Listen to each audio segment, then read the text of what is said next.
Assalamualaikum warahmatullahi wabarakatuh. Alhamdulillah.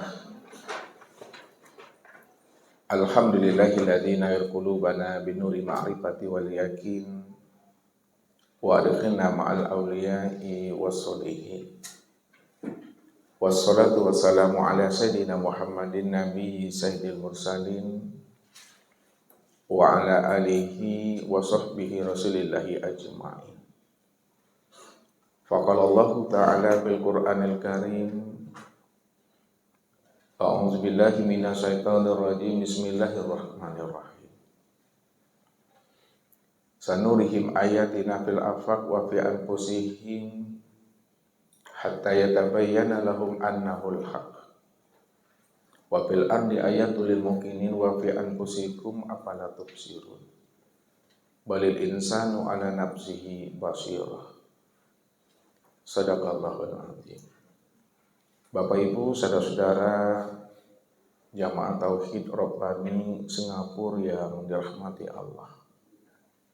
Tiada senda kata dan semula ucapan, marilah kita senantiasa bersyukur, berzikir dan bertafakur kepada Allah Azza wa Jalla yang menggenggam jiwa kita dalam setiap waktu, setiap menit, bahkan setiap detik daripada perjalanan kehidupan kita di alam syahadah ini tidak lepas daripada tilikan, pengawasan dan pengawalan Allah Rabbul Izzati. Wa rabbuka bikulli syai'in hafiz. Bahwa sesungguhnya Allah itu adalah zat yang senantiasa maha mengawal dan maha mengawas. Tentunya kehadiran Allah itu sebagai zat yang senantiasa maha mengawal dan mengawas, asma wa arah. Dia senantiasa maha mendengar apa yang terbetik di dalam hati dan apa yang tersirat di dalam rahasia diri. Ya'lamu ma fi qulubikum. Dia mengetahui yang tersembunyi di dalam hakikat rahasia diri setiap hambanya. Wa arah, dan dia juga adalah zat yang senantiasa maha melihat dari setiap aktivitas perbuatan yang kita lakukan di dalam hidup ini. Mulai sejak kita bangun pagi di waktu subuh hingga kita kembali tidur di waktu tengah malam. Wala ta'maluna min amalin ila kuna alaikum suhuda. Melainkan Allah itu yang menjadi saksi, Allah yang menjadi bukti dan dalil dari setiap apa yang kita lakukan. Apakah kita setiap harinya kita mampu untuk selalu istiqomah berjalan dan meniti di atas jalan hidayah dan petunjuknya, atau sebaliknya berjalan dan meniti di atas jalan dosa dan maksiat. Wa kafa billahi syahida. Ketahuilah bahwa Allah itu menjadi saksi dari setiap apa yang kita lakukan. Karena kehadiran Allah menjadi bukti dan dalil setiap apa yang kita perbuat. Ala innahu bikulli syai'in muhit. Bahwa Allah itu meliputi akan segala sesuatu. Dan segala sesuatu itulah bukti wujud kenyataan akan kezuhiran dirinya.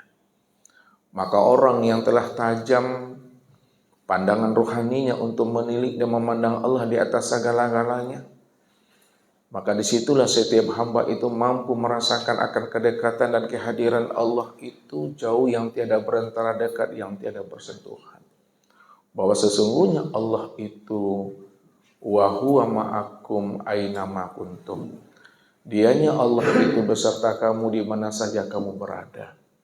Itu maknanya di mana ada kamu, di situ ada aku. Di mana adanya diri aku, di situ nyatanya Allah yang menjadi rahasia diri kita. Maka setiap waktu, setiap menit dan detik dari perjalanan kehidupan kita ini tidak pernah lepas daripada pengawalan dan pengawasan Allah Subhanahu wa ta'ala. Ketika hati ini telah mampu merasakan akan kehadiran Tuhan di dalam diri kita ini, Kesadaran Tuhan itu telah hidup dan terinstal di dalam rahasia diri kita. Ini yang membuat hidup kita ini mampu untuk selalu istiqomah di dalam hidup ini. Istiqomah di atas jalan syariat, istiqomah di atas jalan thariqat, istiqomah di atas jalan hakikat dan ma'rifat. Sehingga hidup kita ini betul-betul berada di dalam kandungan dekapan Rahman dan Rahimnya. Sehingga ibadah yang kita lakukan dalam kehidupan ini, inilah yang disebut namanya ibadah yang baqiyat, ibadah yang berkekalan atau ibadah yang daimun. Wal baqiyatu sholihatu khairun inda rabbika. Sesungguhnya amal yang berkekalan itulah amalan yang daimun, amalan yang disenangi dan disukai oleh Allah Subhanahu wa taala. Salawat dan salam kepada baginda Rasul Nabiuna Muhammad sallallahu alaihi wasallam. Allahumma shalli ala Muhammad wa ala ali Muhammad. Baginda Rasul Nabiuna Muhammad sallallahu alaihi wasallam itu adalah sebagai wasilah bagi kita untuk kita bisa wusul kepada Allah. Karena beliaulah yang menghantarkan ilmu ma'rifat itu kepada umat ini. Beliau pula yang menyempurnakan ilmu hakikat, thariqat dan syariat kepada diri kita ini. Ketika Rasul telah menyempurnakan ilmu ma'rifat, hakikat, thariqat dan syariat pada umat, sebagai bentuk cinta dan kasih sayangnya beliau kepada diri kita ini, maka ketika kita telah berada di alam dunia dan di alam syahada ini, hendaklah kita menyempurnakan syariat kita. Syariat yang berthariqat, thariqat yang berhakikat, hakikat yang bermakrifat. Sehingga makrifat itulah wasilah untuk usul kita kepada Allah Subhanahu wa taala.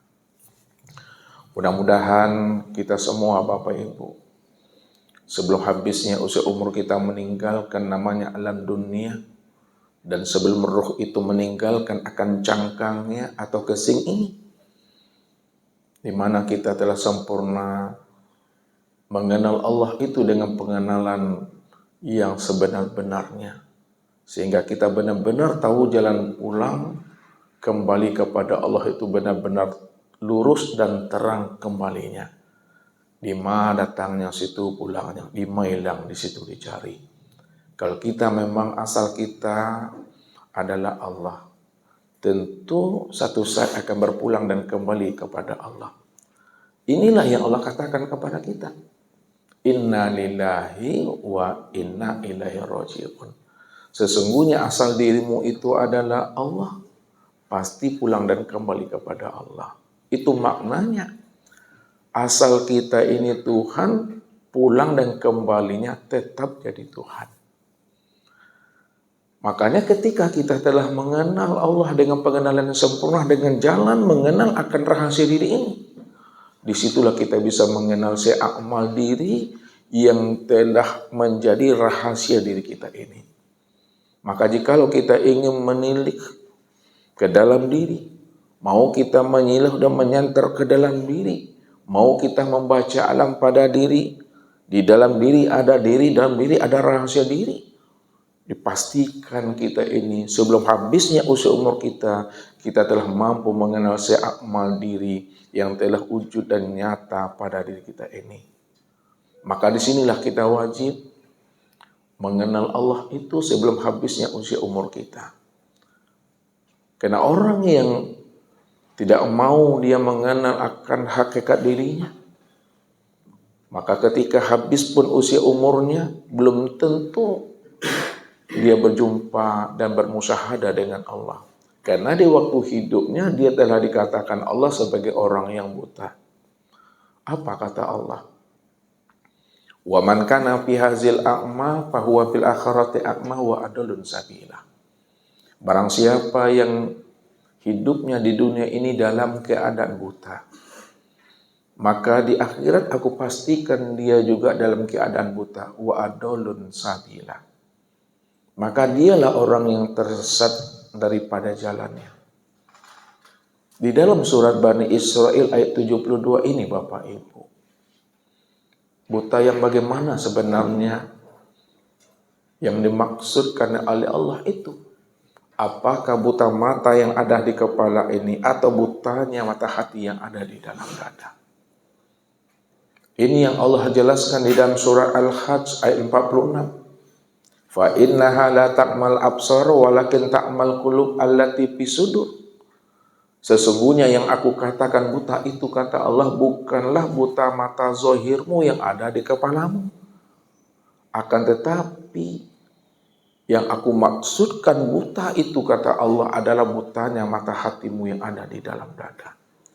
Maka orang yang buta mata hatinya, maka itulah sebenarnya orang-orang yang tersesat. Tempat orang tersesat itu tiada lain adalah di neraka.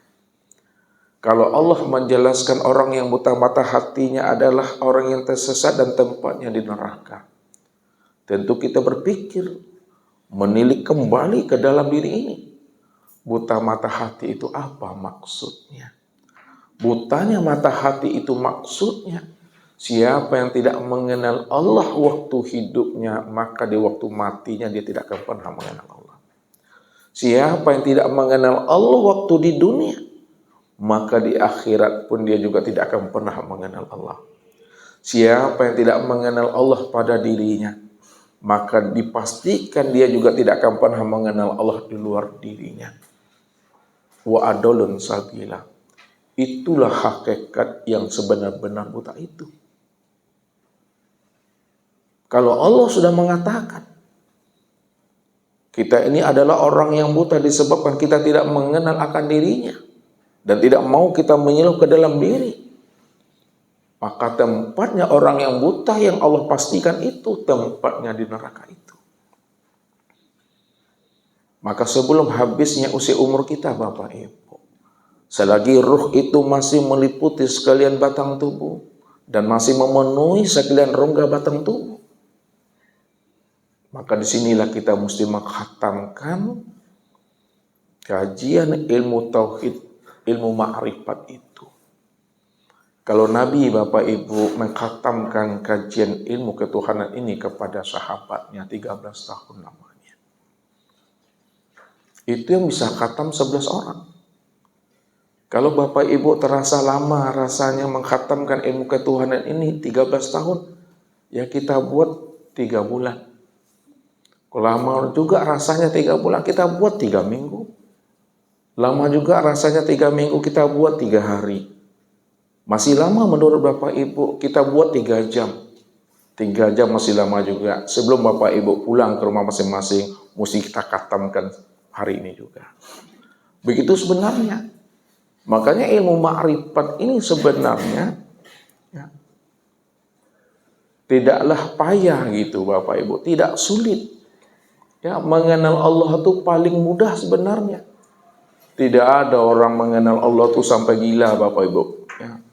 Makanya yang mempersulit manusia ini mengenal Tuhan bukan Tuhan, bukan Allah yang mempersulit dirinya bagi hambanya untuk mengenal akan dirinya. Bukankah Allah menciptakan alam, menjadikan namanya nur, supaya dirinya bisa dikenal? Kalau Allah saja ingin dirinya dikenal, kenapa hamba yang telah mengenal akan dirinya mempersulit hambanya untuk bisa mengenal akan Tuhannya? Makanya untuk mengenal aku, kata Allah, tidak butuh birokrasi, administrasi yang berbelit-belit dan rumit. Tidak butuh syarat-syarat. Jadi mengenal Allah itu mudah Bapak Ibu. Ya, tak payah mengenal Allah itu. Oleh karena itu, jangan Bapak Ibu pergi bertapa-tapa pula ke gua-gua, ya, ke hutan-hutan belantara. Jangan pula menyelam pula ke dasar laut, tidak ada Tuhan di sana. Ya. Tapi untuk mengenal Allah itu Bapak Ibu, ikro ke dalam diri. Baca diri di dalam diri ada diri, dalam diri ada rahasia diri.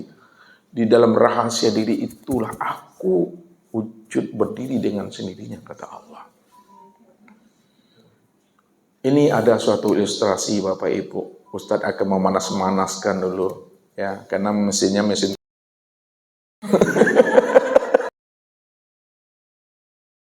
Ini ilustrasi, ya, perumpamaan, kita ambil rahasia di balik cerita ini. Ada seekor ikan, Bapak Ibu.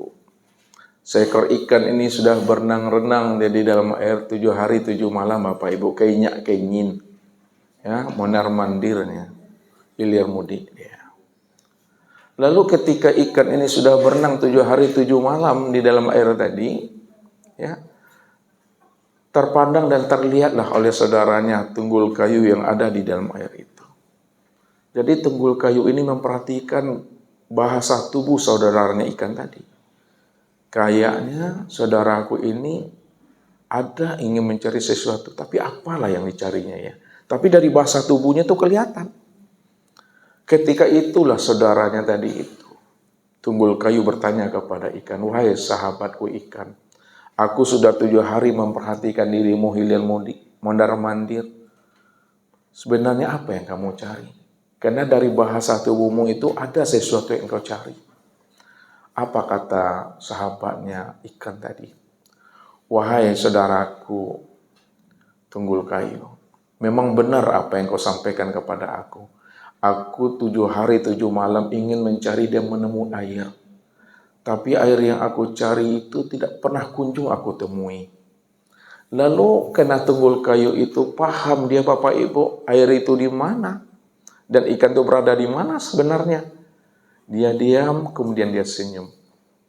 Ketika dia diam dan senyum, baru ketika itulah tunggul kayu tadi itu memberikan pandangan, arahan, dan tunjuk ajar kepada sahabatnya ikan tadi. "Wahai saudaraku ikan, kalau engkau ingin menemui air yang kamu cari selama ini, mulai hari ini, mulai saat dan detik ini, tidak usahlah kamu mondar-mandir, ilir mudik, kenyak keingin." Itu bahasa ustadznya. Kalau Bapak Ibu enggak tahu, mah tahu, Pak. Ilir mudik tahu kan? Mondar-mandir, nah, keliling-kelilingnya tawaf dia. Iya. Jadi kalau saudaraku ingin mencari dan menemui air, mulai hari ini, saat dan detik ini, tak usah mondar-mandir. Ya. Lalu bagaimana caranya? Kata ikan tadi. Padahal aku ingin mencari air juga. Caranya, kamu hari ini berwukuf ke dalam diri. Iqra ke dalam diri. Center ke dalam diri. Kalau kamu mau iqra ke dalam diri, center ke dalam diri, aku pastikan kamu mampu mencari dan menemui air yang kamu cari selama ini. Baiklah wahai saudaraku tunggul kayu, kata ikan. Saya akan laksanakan nasihat dan arahan kamu kepada aku supaya aku bisa berjumpa air yang aku cari selama ini. Mulailah hari itu Bapak Ibu ikan tadi itu tidak kemana-mana dia. Dia iqra, berzikir, berwukuf ke dalam diri. Ketika dia iqra, berzikir, berwukuf ke dalam diri, disitulah dia kaget, rupanya air yang dia cari selama ini tidak di mana-mana, karena dia selama ini sudah berada dalam air. Ya, kalau ikan itu tidak berada dalam air, lalu ikan itu di mana berada sebelumnya? Tentu mati ini ya. Itu maknanya. Kalau kita ingin mencari dan menemui si akmal diri, sejati diri yang sebenar-benar diri, yaitu Allah Subhanahu wa Ta'ala. Jangan kita mencari dan menemui Allah itu keluar diri, tapi cari dan temuilah Allah itu ke dalam diri. Ini yang disampaikan oleh baginda Rasul kepada kita. Apa kata Rasul kepada kita, Bapak Ibu? Man talabal maula bi ghairi nafsin faqad dalla dolalan baidah. Barang siapa yang ingin mengenal, ingin menemui dan mencari Tuhannya keluar daripada dirinya, maka dipastikan dia berada pada kesesatan yang sangat jauh. Tapi siapa yang mau mencari dan menemui Allah ke dalam dirinya, dia mau iqra ke dalam dirinya, pasti dia mampu mengenal Allah itu. Karena Allah itu yang menjadi akan rahasia diri kita ini. Maka begitulah seorang sahabat bertanya kepada baginda Rasul Nabi Muhammad sallallahu alaihi wasallam, "Ya Rasulullah, apakah Allah itu jauh ya Rasul? Atau Allah itu dekat ya Rasulullah?" Maka ketika itulah Allah memberi jawaban kepada Rasul terhadap sebuah pertanyaan sahabat kepada dirinya. Apa kata Allah kepada Rasul untuk memberi sebuah jawaban tentang kehadiran dan kewujudan Allah? Wa idza sa'alaka ibadi anni fa inni qarib. Apabila ada hamba bertanya kepada engkau, hai Muhammad, tentang aku, apakah kehadiran aku ini jauh atau kehadiran aku dekat? Maka berilah jawaban kepada hambaku itu ya Muhammad. Katakan kepada dia, sesungguhnya aku ini adalah dekat. Begitu Allah mengatakan bahwa dirinya itu tidak jauh, Allah itu betul-betul dirinya itu dekat. Kalaulah Allah itu betul dekat, ya Rasul, dekat yang bagaimana Allah itu? Lalu turun lagi firman Allah, wa nahnu aqrabu ilai min hablil warid. Aku ini lebih dekat dengan dirimu dibandingkan dekatnya urat nadimu itu pada tengkuk leher.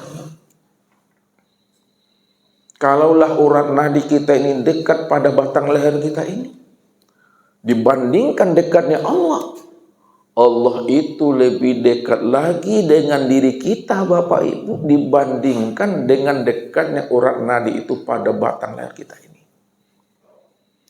Kalaulah mata hitam dan mata putih yang ada pada mata zuhir kita ini dekat dalam pandangan kita, maka Allah itu lebih dekat lagi dengan diri Bapak Ibu dibandingkan dengan dekatnya mata hitam dan mata putih ini pada mata zuhir kita ini. Jikalaulah rasa itu dekat pada perasaan kita, maka Allah itu lebih dekat lagi dengan diri kita dibandingkan dekatnya rasa dan perasaan itu pada ruhani kita. Dan jikalaulah hidup itu dekat pada diri kita ini, maka Allah itu lebih dekat lagi dengan diri Bapak Ibu dibandingkan dekatnya hidup itu pada diri kita. Tapi kenapa manusia tak mampu mengenal dan memahami akan kedekatan dan kehadiran Allah itu pada diri kita ini? Tentu ada masalahnya. Apa yang menjadi penyebab dan masalah? Apa yang menjadi hijab dan dinding serta tabir yang membuat kita tidak mampu mengenal, merasakan akan wujud kedekatan Allah itu pada diri kita? Apa bedanya? Seperti ikan mencari air tadi, begitu juga manusia itu. Dia sibuk ingin mencari yang hidup pada dirinya, padahal setiap detiknya napas turun naik ini. Setiap hari keluar masuk, turun naik. Rupanya yang menjadi hijab Bapak Ibu, yang menjadi tabir, yang menjadi penghalang, yang menjadi tembok pemisah, sulitnya manusia itu untuk mengenal dan memahami akan kehadiran Allah itu yang lebih dekat daripada hidup kita, yang lebih dekat daripada rasa kita. Tiada lain adalah hati yang ada di dalam dada kita ini. Hati itulah sebenarnya sebagai pemisah. Hati itulah sebagai tembok dan hijab antara kita dengan Tuhan. Padahal Tuhan tidak pernah membuat hijab. Tuhan tidak pernah membuat jarak antara dirinya dengan hambanya. Karena Allah itu ingin dikenal. Aku ingin dikenal. Aku ingin disaksikan. Kalau aku ingin dikenal dan aku ingin disaksikan, maka kehadiran aku tentu lebih dekat lagi dengan dirinya dibandingkan dekatnya ruhani itu pada dirinya sendiri. Disinilah Allah bukakan hijab itu yang sebenar-benarnya, yang menjadi penghalang antara kita dengan Tuhan. Apa kata Allah? Wa'lamu Annallaha yahulu bainal mar'i wa qalbihi wa annahu ilaihi tuhsarun. Ketahui wahai jantung hatiku, kata Allah, sesungguhnya antara dirimu dengan aku tidak ada hijab. Antara dirimu dengan aku tidak ada tabir. Siapa yang mengatakan antara dirinya dengan aku ada hijab dan tabir, itu yang menjadi tabir sebenarnya adalah hatimu yang ada di dalam dadamu. Kapan hati itu akan menjadi hijab sehingga kita tidak bisa merasakan kedekatan Allah pada diri kita ini? Apabila hati itu ditawan dan dirantai, apabila hati itu tertanam dan tertancap nipa-nipa batin di dalamnya, sifat ujub, sifat sum'ah, sifat riya, takbur, ghibah, namimah, sok-sok ongi, ya, sok lebay, sok ganteng, sok rancak, maka itu semuanya adalah hijab. Itu adalah batu licin, itu adalah batu penaruh bagi diri kita untuk mengenal akan Tuhan. Maka jikalau kita ingin mengenal Allah itu, kita bongkar hijab yang ada di dalam diri kita itu. Kita cabut, kita robohkan hijab yang tertancap dan tertanam di dalam kalbu kita itu. Maka disinilah baginda Rasul mengajarkan kita bagaimana kita mampu membongkar dan mencabut hijab yang tertanam di dalam diri kita itu. Apa kata Rasul? Likulli shay'in sakalatun wa sakalatul qalbi zikrullah. Tiap-tiap sesuatu itu ada alat pembersihnya, ada alat pencucinya. Pembersih dan pencuci hati tiada lain adalah berzikirlah kepada Allah. Maka palukan kalimat zikir itu ke dalam hati kita dengan menyatakan la ilaha illallah, Allah, Allah. Jikalau kita telah mengamalkan zikir la ilaha illallah 24 jam, kita mengamalkannya dengan cara zikir syariat, kita mengamalkannya dengan zikir torikat, kita mengamalkan dengan zikir hakikat dan makrifat. Jikalau ada hijab tertanam di dalam dada manusia itu, maka itu akan tercabut dan terbongkar. Ketika hijab tidak ada lagi, disitulah betul nyata Allah itu senyata-nyatanya. Jikalaulah alam ini nyata dan diri kita ini juga nyata, maka Allah lebih nyata lagi dibandingkan nyatanya alam dan diri kita ini. Jikalaulah mata zahir ini mampu memandang segala yang nyata, maka Allah itu lebih nyata lagi dibandingkan apa yang dilihat oleh mata. Begitulah sebenarnya Allah itu amat sangat nyata, terang dan jelas.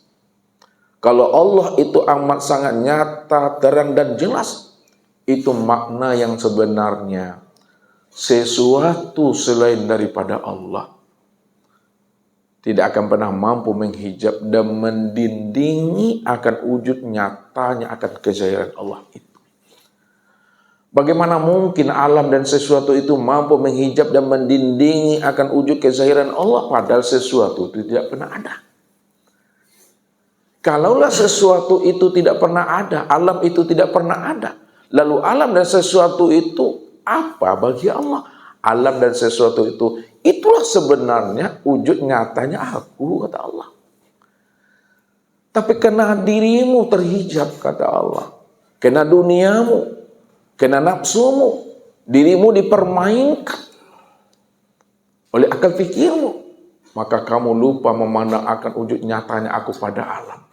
Padahal segala yang ada itu, segala yang ada ini, itulah sebenarnya nyata aku.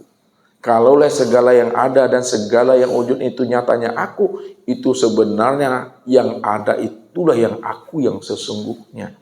Maka kenalilah penyamaran aku dalam segala bentuk dan rupa.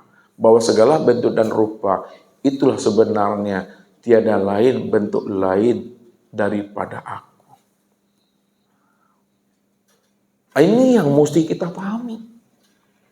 Sehingga Kita mengenal Allah itu bukan mengenalnya dengan imajinasi. Bukan dengan jalan merenung-renung, menghayal-hayal. Kalau kita ingin mengenal Allah dengan cara berimajinasi, merenung, menghayal, apa yang kita renungkan itu bukan Tuhan. Apa yang kita khayalkan itu bukan Tuhan. Apa yang kita imajinasikan itu juga bukan Tuhan. Kalau itu bukan Tuhan, lalu bagaimana untuk mengenal akan diri Tuhan itu? Maka untuk mengenal diri Tuhan itu, kata Ustadz, tiada lain jalannya adalah menyilau, menyentar, dan menilik ke dalam diri ini. Kenalilah diri kita ini yang sebenar-benarnya. Maka